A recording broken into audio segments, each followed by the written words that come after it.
This week I weigh up the Swiss long-haul product against all my other past Swiss experiences. I try their other business class lounge at the E-Gates and find a pretty decent onboard mid-galley snack haul. Come along for the ride.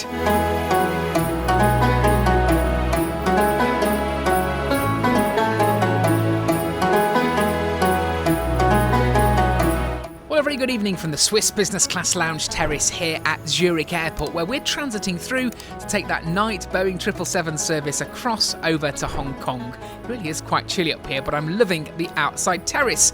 Over my left shoulder is that 777 that's taking us there tonight, and we've just landed in from London City Airport with Helvetic Airways on their Embraer E195. So if you haven't seen that video, a link will come up top. And it's a really nice video, and there's plenty more chocolate, Swiss chocolate in that video, including the very limited edition seasonal version, which was really tasty, although my husband decided to steal both. So come with me this week as we fly to Hong Kong with Swiss International Airlines on their Boeing 777. After arriving into Zurich Airport, it was a quick walk across to locate the Swiss Business Class Lounge near the E-Gates area. The lounge is really clean, calm, and seems to be in the midst of a Breitling sponsorship. If you want to send a Swiss watch my way, you'll hear no complaints from me.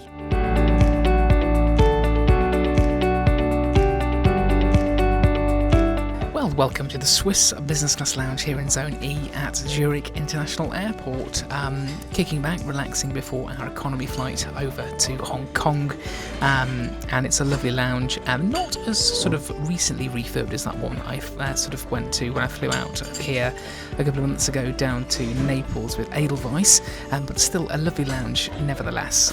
So we've had a bit of food, a bit of bite to eat, and I'll take you on a full tour in a second. But I wanted to sort of talk to you about how we ended up coming round to flying Swiss again. And it's a bit of a funny story. So we booked this as a package deal quite some time ago last year because we decided we wanted to spend Christmas in Hong Kong, and we were originally flying Lufthansa short haul from London to Frankfurt and then Cathay Pacific from Frankfurt over to Hong Kong. That then changed and it got cancelled, so we had to rebook, and we've now rebooked with Swiss. So let me take you on a tour of the Swiss Business Class Lounge. We're settling in, having a couple of drinks and a little bite to eat before we start that very long overnight journey to Hong Kong. The lounge has the Wi-Fi stands where you can generate an access code ticket in an instant, and there's plenty of different seating styles to suit everyone. The winner though is this outside terrace where you can spot till your heart's content. Swiss even provide binoculars and outside airport runway maps to complete the experience. I must admit, this is a pretty cool addition to a lounge and one of the best examples I think I've ever seen.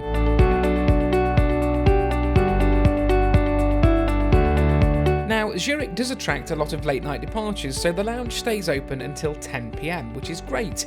There's a relaxation area, toilets and shower facilities, as well as these work booths too, and you know my thoughts on these, they're fantastic. Talking of the Breitling/Swiss collaboration, in the centre of the lounge is a seating area that's completely branded by the luxury Swiss watchmaker. There's also various Breitling watches on display in the lounge to perhaps inspire your next purchase. On the drinks front, there's an automated coffee machine offering options I've never seen before, as well as teas from premium brand Term, which I was going to indulge in, but yes, the beer won. On draft, there's Calander and Eichhoff lagers, as well as a variety of non-alcoholic and alcoholic spirits, all on a free pour basis. There's also red wine, chilled sparkling, champagne and white wines, as well as pre-mixed and bottled Aperol spritz, and non-alcoholic beers too. There's sodas all on draft, as well as mixers and fresh fruit juices as well. On the food front, there was a variety of freshly chilled salad bowls,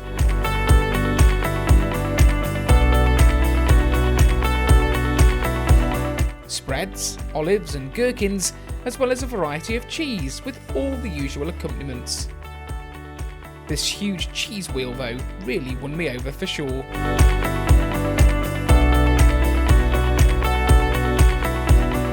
The hot food options were also really good. I tried the meatloaf, which was exceptional, as well as a helping of my favourite cheese spazzale.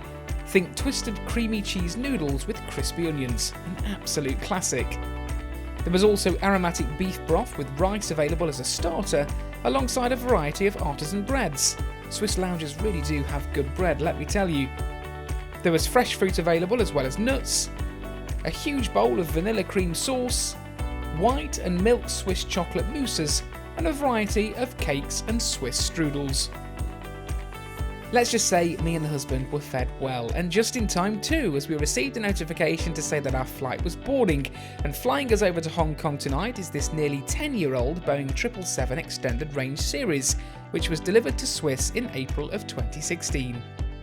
So all at the boarding gate now, pretty much ready to get on board this 777 overnight leg over to Hong Kong. Boarding seems to be pretty efficient, just queuing up in group numbers, and we're group 4 being in economy. We did pay for some seats prior to departure, and that I think changed our our group number. I think we were a little higher, so I'm not too sure if paying for the seats brings you into a bit of a lower boarding group. But as my husband always says, the plane's going to exactly the same place, so hey ho.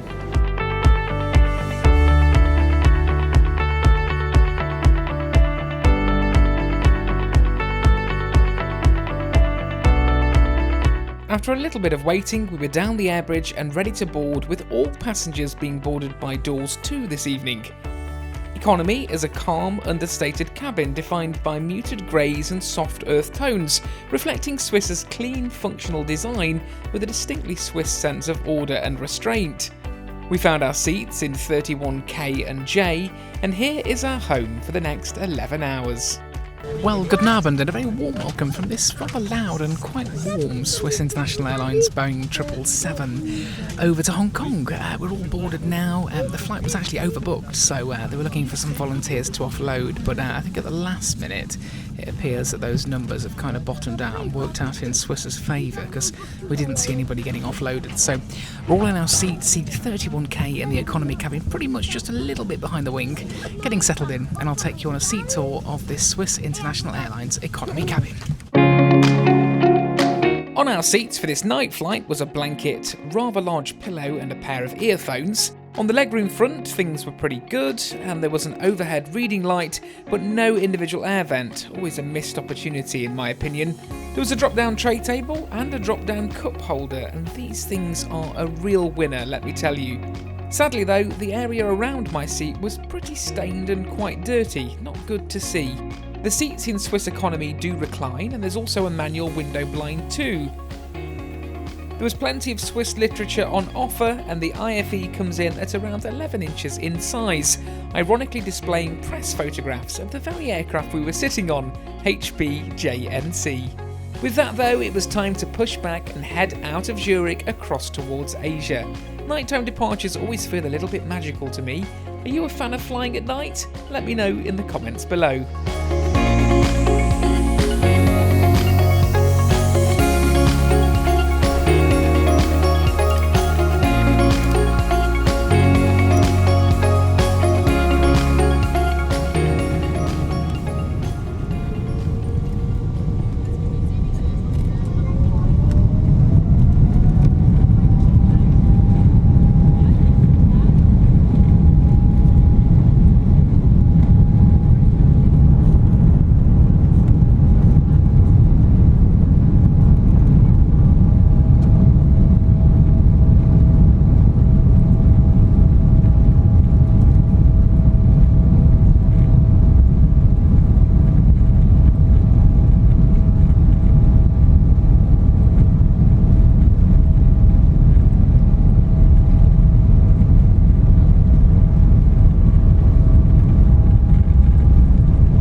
Taking off and filming it on this flight is something of a challenge.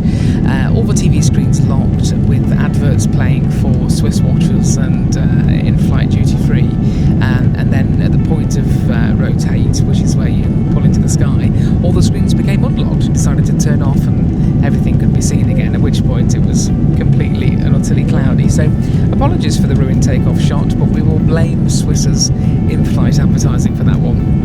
Hopefully the rest of the flight is a bit better.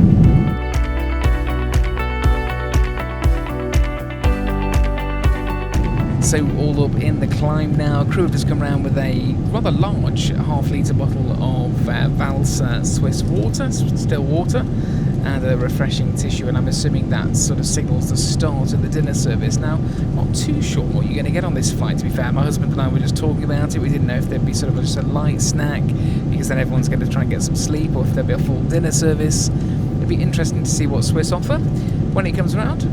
I'll keep you posted. As we waited to see what service we'd receive, we looked into the IFE, and whilst the layout does feel a little bit dated and simple, I can't deny how touch responsive it was. No lag, which is rare, and a very easy interface to navigate. So that's dinner service over and done with. A choice of main, which was either a braised beef with a sort of cheese, mashed potato, red cabbage, pickled red cabbage, or a vegetarian dish which was just described as vegetarian rice, and I can't really see anybody going for that. The beef is super popular, and rightly so. Nice, tasty, hearty dish, really good quality beef, really nice sauce, flavourful sauce, great mashed potato, great red cabbage. Starter was a couscous salad. Oh, just those words, just, you know, it's like someone sticks a pin in me. Swiss, the latest airline to succumb to seed or couscous gate, as you and I all know it together.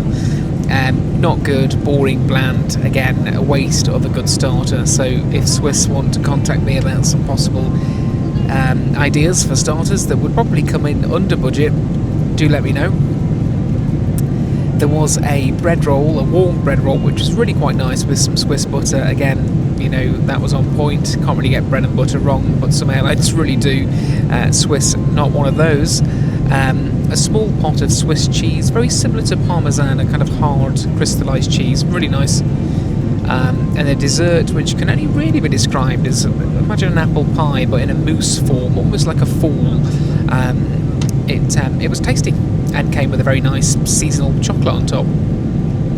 So a mixed bag, some good, some bad, but on the whole, a pretty decent meal. One of the things my husband and I have noticed is, and I don't know if it is the case or if we're just, you know, dreaming it up, I think it is probably the case, is that the seats are really quite narrow. The legroom pretty standard, but they do seem very, very narrow. There's three across, obviously my husband to the right and another gentleman to the left of me, I'm in the middle. And eating dinner has been a bit of a challenge, at least not with the fact that the tray tables are ever so slightly at an angle, so the food tray slides off them very easily. That's been pretty poor. But also, you know, there's not much space arm-wise when you're eating a dinner, so yeah, something that could probably be improved from Swiss's point of view. Well, it's about midnight back in Zurich on Swiss time, so we've all had our food. I'm going to try and get some rest on this flight and test this seat out for sleep. Now, as you very well know, sometimes I can sleep quite well. The husband, on the other hand, less well. But let's put this seat through its paces and see if you can actually sleep in a Swiss economy seat.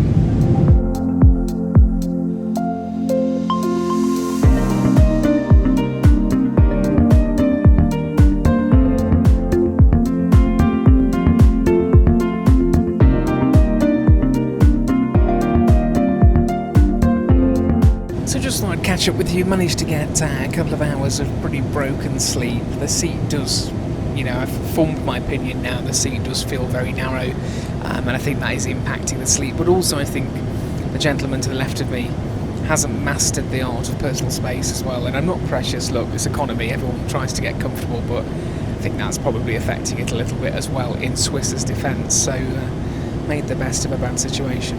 But we've come to the mid-galley because there's a really good array of snacks on here. So there's pastries, fresh fruit, Swiss chocolate bars and wafers, and all sorts of things. So we've sampled away. We've had some rosemary sticks, a chocolate wafer, and a walnut pastry, which didn't go down very well. Husband is here. What's your thoughts so far?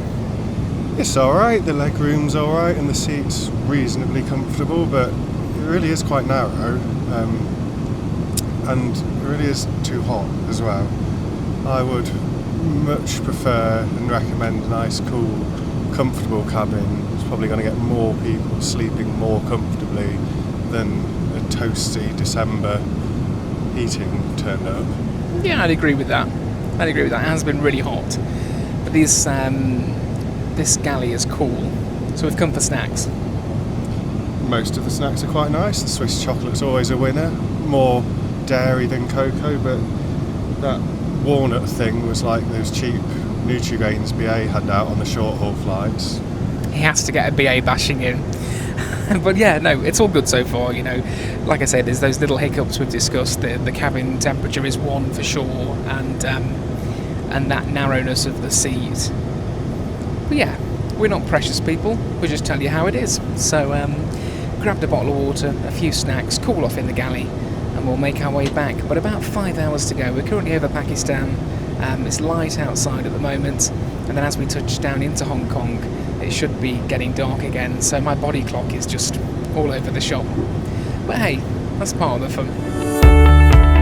It was time to check out the toilets, and they were exceptionally clean, really some of the best I've ever seen on long-haul flights, so no complaints from my side here, and a big thumbs up for Swiss. I also looked into the Wi-Fi on board, and under the Swiss Connect program it is free if you just want to use messaging apps like WhatsApp and iMessage, but quite the price hike if you need streaming services.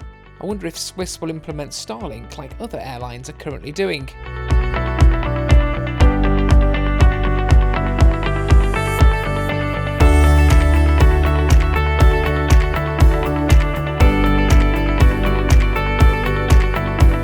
Well, good morning, good evening, good afternoon. It feels like all three, but of course approaching late afternoon, early evening in Hong Kong. 2 hours to go, currently flying over Burma.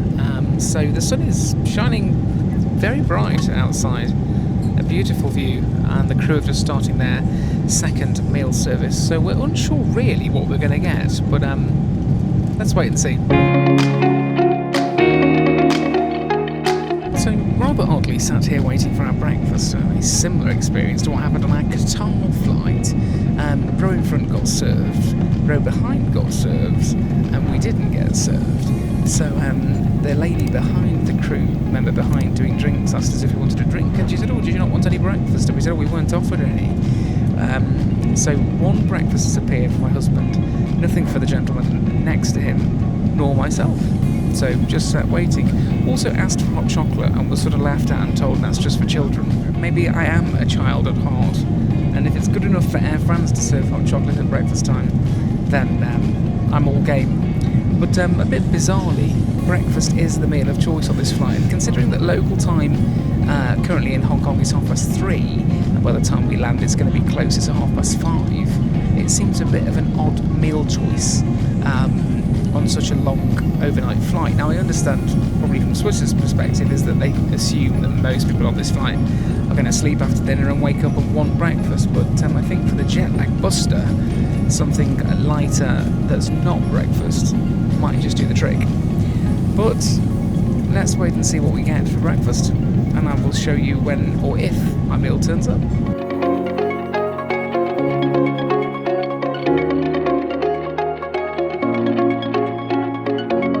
Well, finally some breakfast has appeared, and this is what we got. There was no choice of breakfast, it's just one set hot meal. There was a meal of diced potatoes, scrambled eggs, tomato passata and boiled spinach, and it was really poor, really poor. The eggs were so overdone.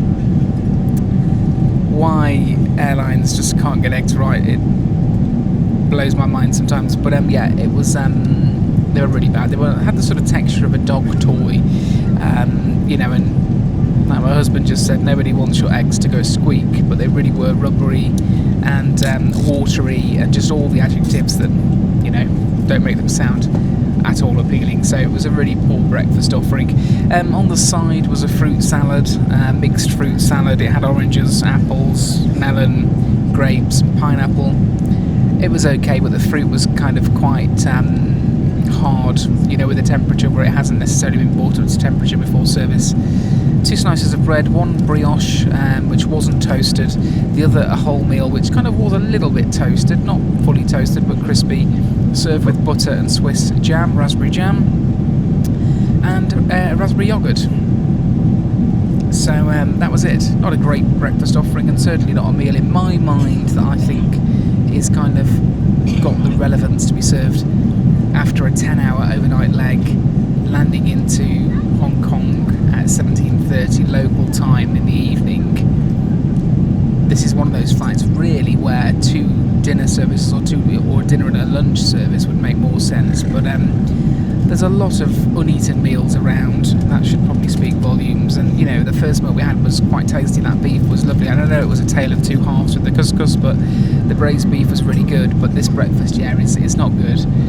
So I've had bread, butter, toast, jam for breakfast. Yeah, so we've got about just under 2 hours now. Currently flying over Kunming, and the views are beautiful. The sun is shining. This window is very, very hot, and looking forward to getting down on the ground in Hong Kong and starting this next adventure.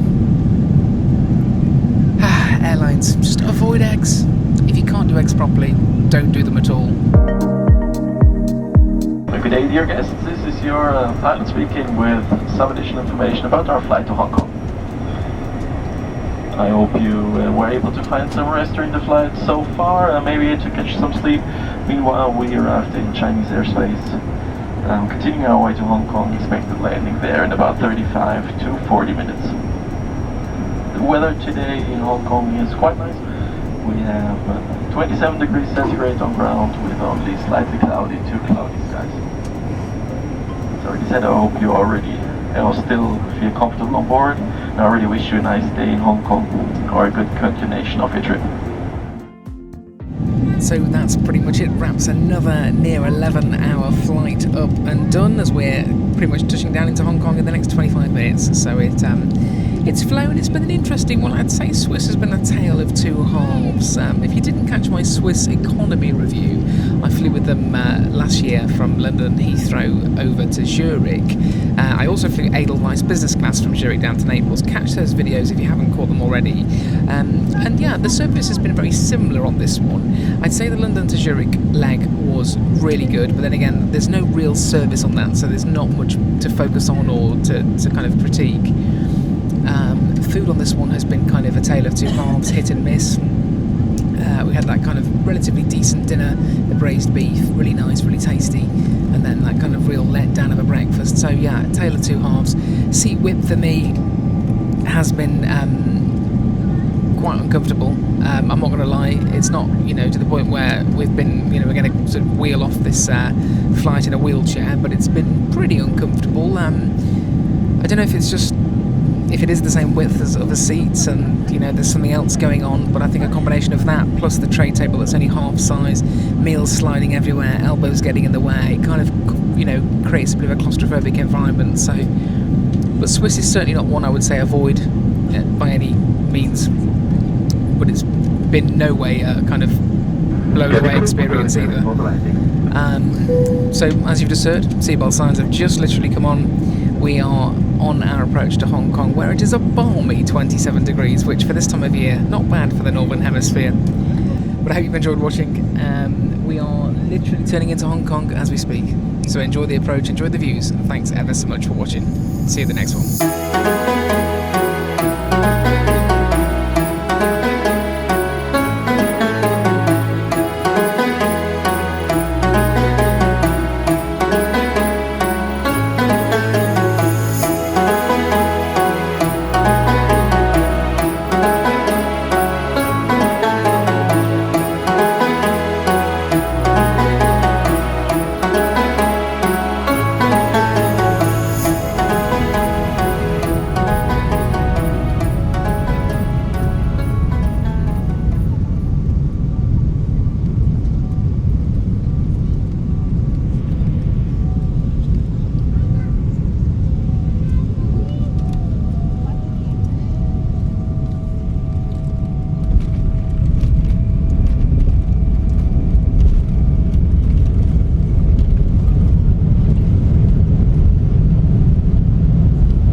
And that's where I'll leave this Swiss economy flight from Zurich to Hong Kong. There were definite positives on this trip.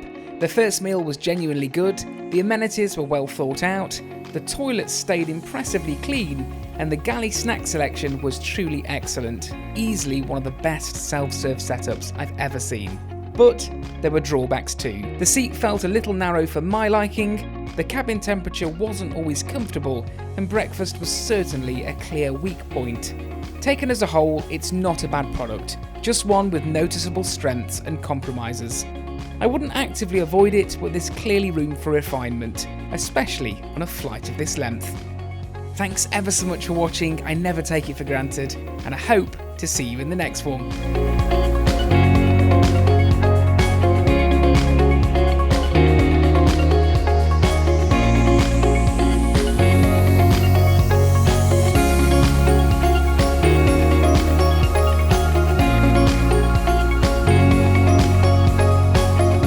If you enjoyed this video, don't forget to hit that subscribe button and tap the bell icon so you never miss another upload. Plenty more aviation, travel and hotel content coming your way. See you in the next one.